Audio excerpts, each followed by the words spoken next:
죄지 맡은 우리 구주 어찌 좋은 친구인지 걱정 근심 무거운 짐 우리 주께 맡기세 주께 고함 없는 고로 복을 받지 못하네 사람들이 어찌하여 아뢰 주를 모를까 시험 걱정 모든 괴로움 없는 사람 누군가 부질없이 낙심 말고 기도드려 아뢰세 이런 진실하신 친구 찾아볼 수 있을까 우리 약함 아시오니 어찌 아니하를까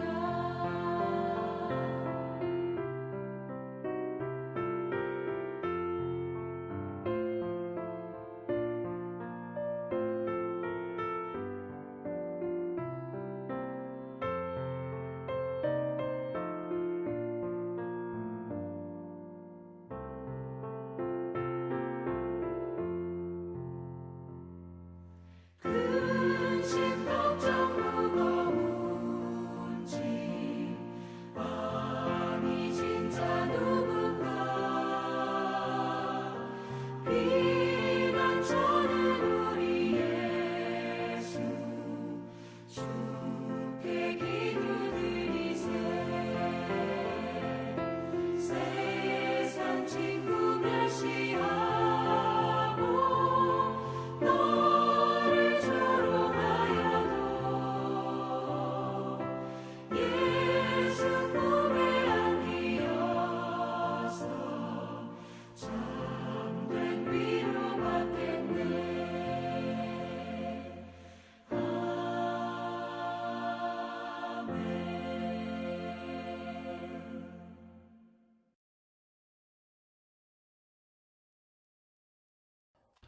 오늘 우리에게 주시는 하나님의 말씀은 신약성경 요한복음 1장 12절 말씀입니다. 영접하는 자, 곧 그 이름을 믿는 자들에게는 하나님의 자녀가 되는 권세를 주셨으니. 아멘. 우리는 하나님 아버지라는 표현에 참 익숙합니다. 기도할 때도 습관적으로 반복해서 하나님을 아버지라고 자연스럽게 부릅니다. 그래서 종종 하나님을 아버지라고 부르는 것에 큰 감흥을 느끼지 못할 때도 있습니다. 오늘 저는 여러분과 함께 하나님을 아버지라고 부르는 것이 얼마나 대단한 것인지를 요한복음 말씀을 통하여 나누어 보고자 합니다. 요한복음 1장 12절 말씀은 그리스도인이라면 누구나 알고 있을 유명한 구절입니다. 여기에는 하나님의 자녀가 되는 권세가 나옵니다. 그러나 신기하게도 요한복음을 자세하게 읽어보면 우리가 하나님을 감히 아버지라고 불러도 될까라는 의문이 들 정도로 그러한 부분을 찾기가 너무 어렵습니다. 마태복음에는 하늘에 계신 우리 아버지 혹은 하늘에 계신 너희 아버지와 같이 예수님께서 처음부터 자연스럽게 하나님이 우리의 아버지 되심을 말씀해주고 계십니다. 이것은 마가복음이나 누가복음에서도 크게 다르지 않습니다. 그런데 처음부터 하나님의 자녀가 되는 권세를 주셨다고 선언하고 있는 요한복음에서는 정작 예수님께서 하나님을 우리 아버지 혹은 너희 아버지라고 거의 말씀하지 않으십니다. 오히려 예수님께서는 하나님을 내 아버지라고 부르십니다. 그리고 이 말씀 속에는 하나님은 나의 아버지이지 너희의 아버지는 아니다 라는 의미가 담겨 있는 것처럼 보입니다. 그렇다면 요한복음에서 예수님께서는 왜 하나님을 계속 내 아버지라고만 부르시는 것일까요? 그 이유는 바로 1장 12절에 나오는 또 다른 중요한 단어인 영접 안에 숨어 있습니다. 영접이라는 단어를 들으면 우리는 대부분 자연스럽게 영접 기도를 떠올리지만 사실 영접의 가장 기본적인 뜻은 환영하여 맞이한다입니다. 영접과 관련하여 요한복음에서 함께 살펴보아야 할 중요한 두 구절이 있는데 하나는 5장 43절입니다. 요한복음 5장 43절. 나는 내 아버지의 이름으로 왔음에 너희가 영접하지 아니하나 만일 다른 사람이 자기 이름으로 오면 영접하리라. 이 구절에는 1장 12절과 같이 이름이라는 단어와 영접이라는 단어가 동시에 나옵니다. 베데스다 연못에서 38년 된 병자를 예수님께서 안식일에 고치셨다는 이유 하나만으로 유대인들은 예수님을 죽이려고 하였습니다. 그들이 이 놀라운 기적을 보고서도 하나님을 찬양하거나 예수님을 하나님의 아들로 인정하는 것이 아니라 그 대신 그분을 죽이려고 한 이유가 무엇이었을까요? 그들은 바로 예수님을 환영하지 않았습니다. 그들은 예수님께서 하시는 그 일이 곧 하나님의 뜻이라는 사실을 인정하려고 하지 않았던 것입니다. 그런 그들에게 예수님께서 하나님은 나의 아버지시다 라고 말씀하셨는데 그것은 바로 하나님의 뜻을 행하는 사람은 바로 나이며 그렇기 때문에 너희들은 하나님의 자녀가 아니다 라는 의미였습니다. 그렇다면 그들의 아버지는 누구였을까요?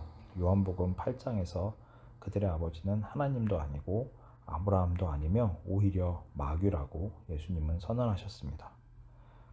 요한복음 8장 39절. 대답하여 이르시되 우리 아버지는 아브라함이라 하니 예수께서 이르시되 너희가 아브라함의 자손이면 아브라함이 행한 일들을 할 것이거늘. 44절. 너희는 너희 아비 마귀에게서 났으니 너희 아비의 욕심대로 너희도 행하고자 하느니라.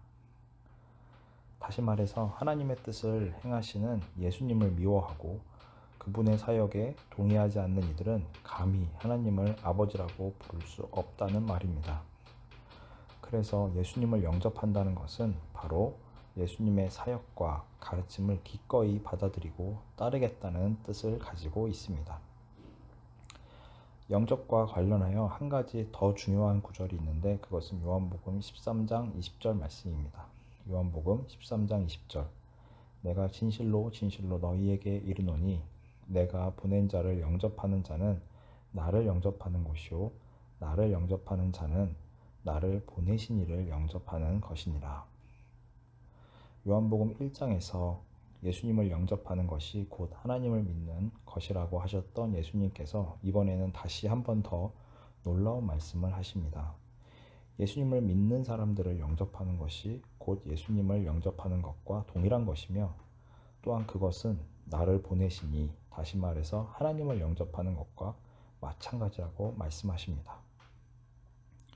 요한복음은 12장에서 마리아가 향유를 가져와 예수님의 발을 씻기는 순간부터 분위기가 완전히 바뀌어서 이제 십자가에서의 죽음으로 나아갑니다.